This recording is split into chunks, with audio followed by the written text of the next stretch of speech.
Welcome to The Explainer. Today, we're taking a really hard look at the ethical dilemmas embedded in our professional lives, and we're going to explore some actionable, structural solutions for a sustainable future. If you've ever felt that weird disconnect between the work you do every day and the actual impact it has on the world around you, well, you're in exactly the right place. Let's just dive right in with a pretty tough question about how we view success. Does someone else have to lose for you to win? It's a harsh way to frame it, but honestly, it's the invisible engine driving a lot of modern industry. We're going to unpack where that mindset comes from, and much more importantly, how we can actually break free from it. Here's our roadmap for this explainer. First, the wealth maximization trap. Then, crises in current management, learning from nature systems, defining holistic technology, criteria for holistic tech, and finally, towards ethical professional conduct. All right, starting off with Section 1, the wealth maximization trap. Think about it.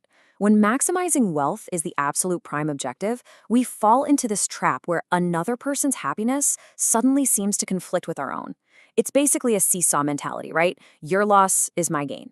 Under this model, exploiting other people or exploiting nature isn't just common, it actually becomes entirely acceptable. It's even rewarded because it helps accumulate wealth easily without any upper limit. Contrast that with the imagery of watering a garden together, which is all about mutual fulfillment. That's the understanding that true success is complementary, where your prosperity absolutely doesn't require my poverty. To really ground this in reality, let's look at a classic dilemma. Imagine the business circles that view natural disasters like, say, a monsoon failure that leads to massive scarcity merely as a golden opportunity.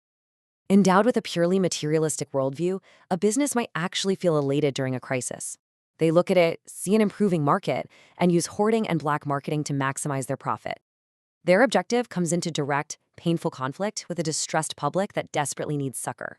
Profession and society are supposed to be mutually complementary, but this wealth maximization trap completely pits them against each other. Which brings us to Section 2, crises in current management. So, the really crucial point here in our review of current management models is how fast unethical practices are spreading. It's kind of like a virus. We are seeing human ingenuity being increasingly harnessed for the sole purpose of twisting laws and beating the system. We're facing widespread corruption, cutthroat competition, and the dangerous adulteration of everyday products. You even see it in misleading propaganda.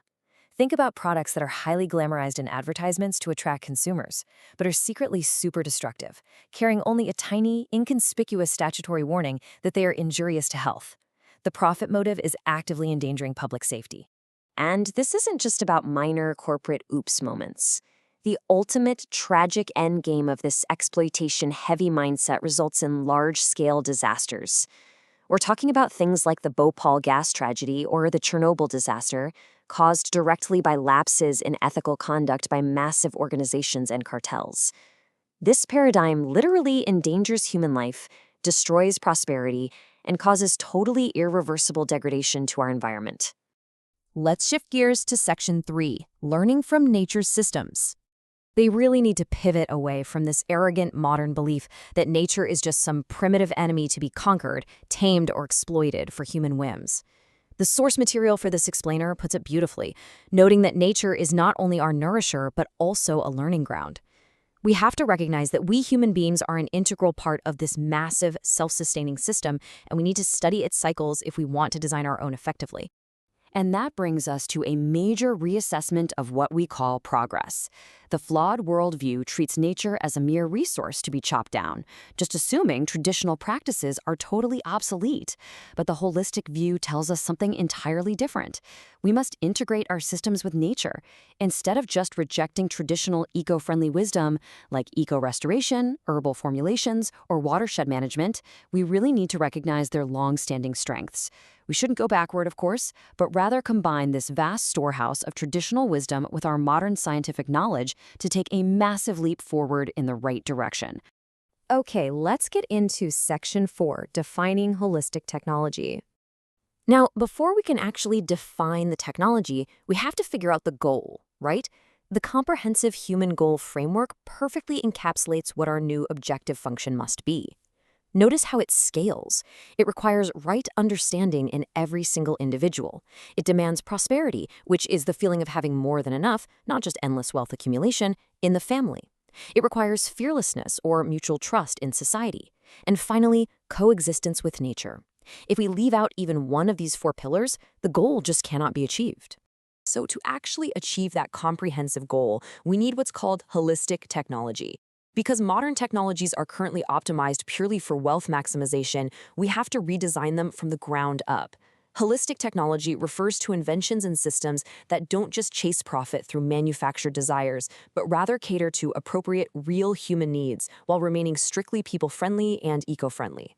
Which naturally leads us to Section 5, Criteria for Holistic Tech. Take a look at this evaluation checklist. It's basically a matrix to figure out if what you're building is genuinely holistic.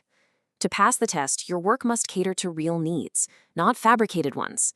It should enhance human interaction, not isolate us behind screens. It absolutely must be compatible with natural systems and actively promote renewable energy like solar or wind. When we evaluate resource efficiency, we have to ask some tough questions. Is it producible with local resources and expertise? Is it low cost? And fundamentally, is it safe and conducive to human health? This specific matrix is exactly how we separate genuinely progressive technology from technology that is merely profitable. And finally, Section 6, towards ethical professional conduct. Bringing it all together, true professional ethics isn't just about avoiding bribes or checking boxes on the legal minimums. It means developing your professional competence right alongside definite, ethical human conduct. You've got to move beyond wealth generation as your sole metric of excellence. According to our source material, any profession is merely a channel for human beings to participate in the larger order, a way to authenticate your understanding and interact with others in a mutually fulfilling way. When you actually utilize your skills for the sustained welfare of everyone, your profession truly becomes a service. I'm going to leave you with this provocative thought to chew on today. Evaluate your own daily work, your company, and your projects against these holistic criteria. Are you genuinely catering to real human needs and enriching the world around you? Or, if you look really closely, are you still trapped playing a zero-sum game where someone else or the environment has to lose just so you can win? The choice of which system to build is entirely up to us. Thank you so much for joining me for this explainer, and I really hope this framework helps you navigate the ethical challenges in your own professional journey.